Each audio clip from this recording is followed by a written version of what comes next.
All right, this is Alan Robertson out here at Xtreme Raceway Park. I got some of his videos from the gut. I got some from here now. This is Mr. Jason Doisher.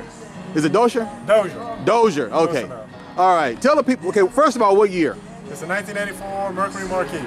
Full interior, still got the seats and everything else, back seats. Got the radio. And the radio. Okay, we're gonna check that out. You got to get it. Oh yeah. Now the shifter is a little bit different from what it came with, just so you know, but do you have AC? It's Texas. No AC. Oh, that hardcore street car. Okay.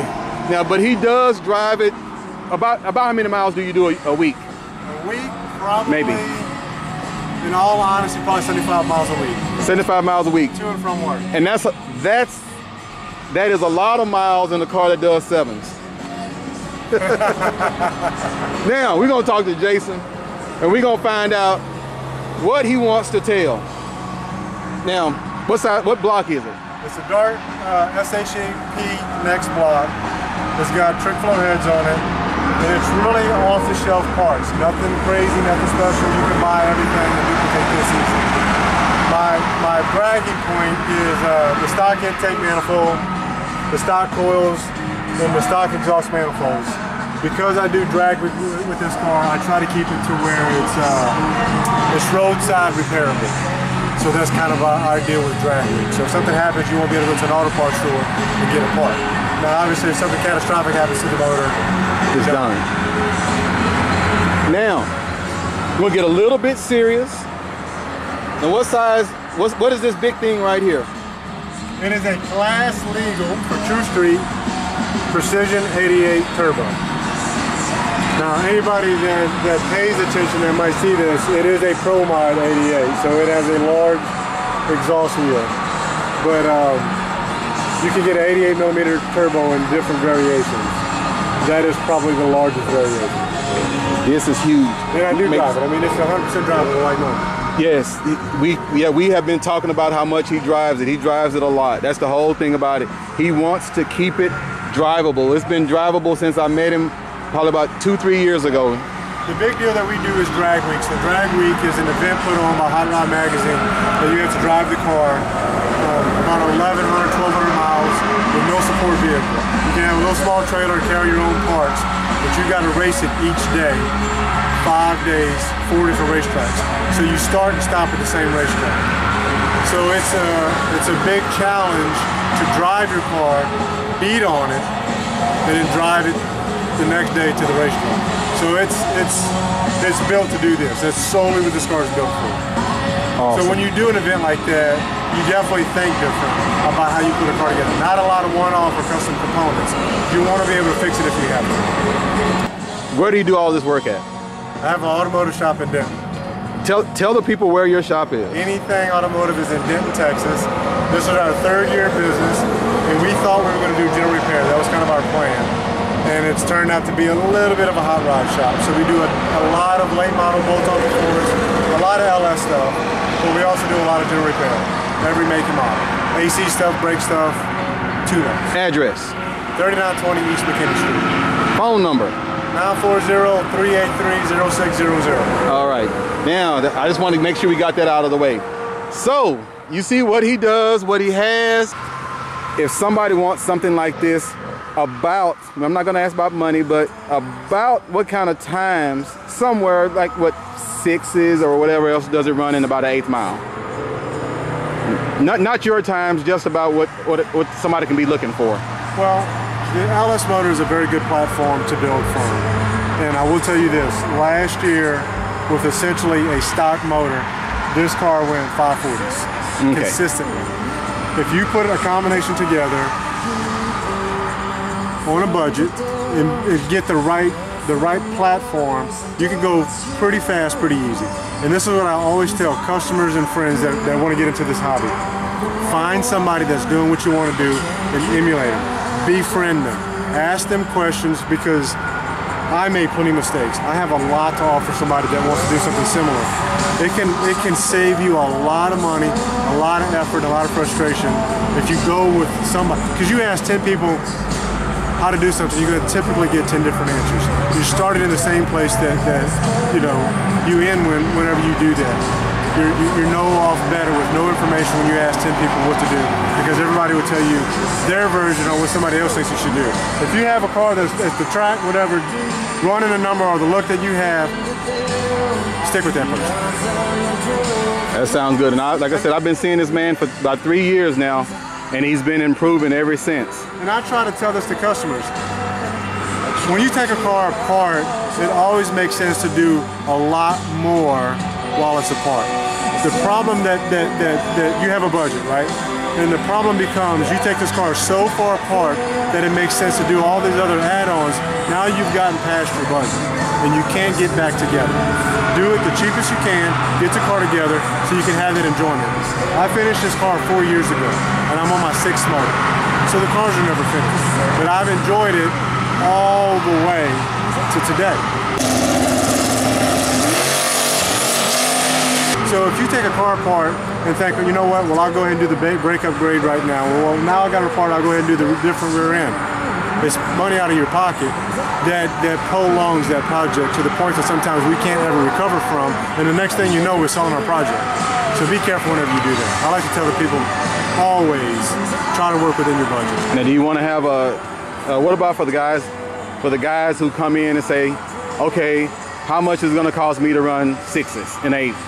It really is hard because of the platforms. There's so many factory cars that go so fast. Yes. So if you buy a $30,000, $40,000 Camaro, it doesn't take a lot to go that fast.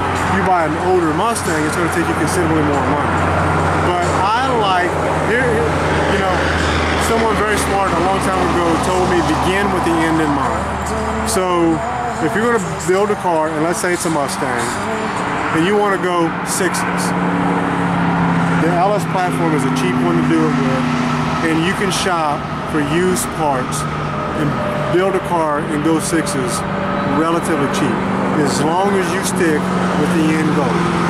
Don't start off with, I'm going to build me a little cheap street car and end up with a full-blown race car, because it goes back to what I said a while ago.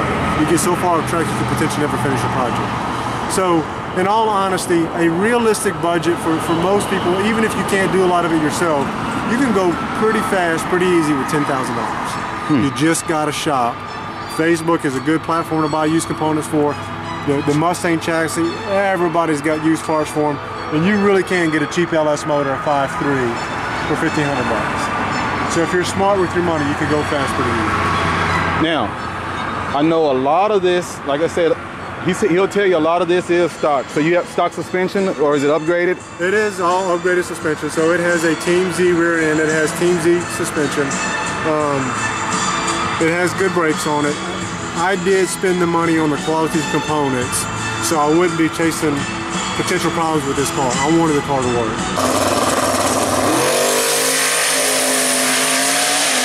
So if you go with one reputable company and get all your components from them, you have a better chance of getting help if you have questions or if you're struggling. If you buy, 10 different components from 10 different people, you might not get the help that you want. But if you're going back to the budget build and shopping for used parts on Facebook, you can get the Team Z uppers, the Team Z lowers. You just may not get them from the same person. And you may not get them in the same month or week. You may have to shop for a little while to get all those good parts. Well, in closing, is there anything you want to tell anybody about the car or about the shop or anything else? I'll tell you this. We're regular guys doing regular work. We're very grounded. I have a lot to offer anybody that has questions about something like this. You get in a position where you don't know who to turn to. If I can't help you, I can send you in a direction to somebody that can. That's the sole reason why we named it Anything Automotive. This is an industry that is easily people are taking advantage of. So we want to give you the information, the customer, that if we can't fix your car, we can give you the knowledge to go somewhere else to not be taken advantage of. That's what our whole business model is built on. As far as the car goes, I love it. That's my pride and joy. And since I've already recorded it, you're gonna see it anyway. I'm gonna show you his new racing stripe, as he calls it, his little hash mark. It went in the air on him. When it came down, it just shot to the wall. Got away from it. But as you see, he kept it. It has character. He just kept it. That's it. Appreciate you, Jason. Hey, wait a minute, hold on. Okay, I'll just look at the numbers and everything else, make sure I get. So you guys, if you don't understand anything automotive, get that RIP Blake Williams. All right, that's it.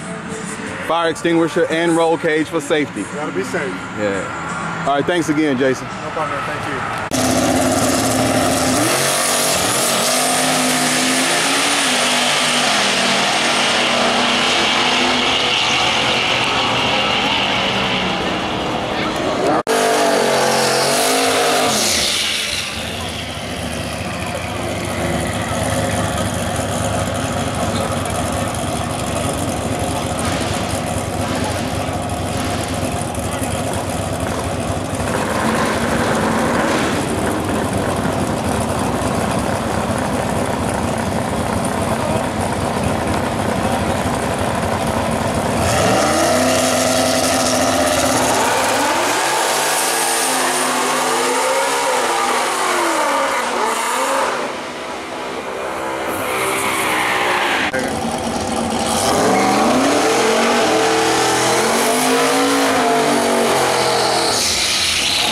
Straight up.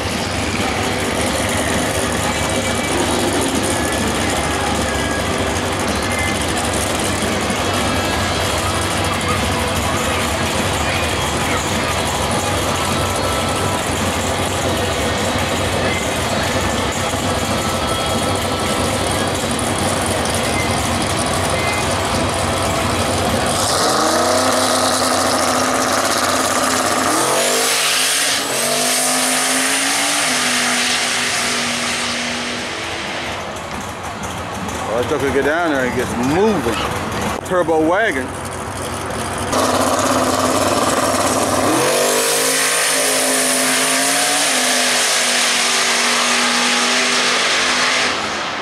That was pretty good too.